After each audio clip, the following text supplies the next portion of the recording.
যুক্তি ফুল যুক্তি ফুল ভাজার রেসিপিটা আজ আপনাদের সঙ্গে আমি শেয়ার করতে চলেছি।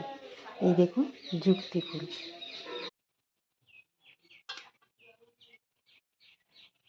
কড়াইতে সাদা তেল দিয়েছি আর শুকনো লঙ্কা ফোড়ন দিয়েছি। এরপর দেব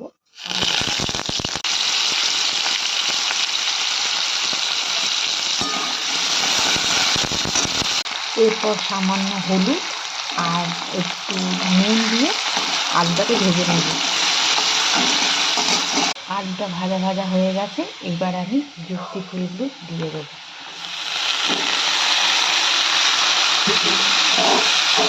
যুক্তি ফুলটা দিয়ে একটু নাড়াচাড়া করে নিচ্ছি। তোমাদের কে কে যুক্তি ফুল খেতে ভালোবাসে প্লিজ কমেন্টে জানাবে। এরপর একটু ঢেকে দেবো, তারপর রেডি আমাদের যুক্তি ফুল ভাজা।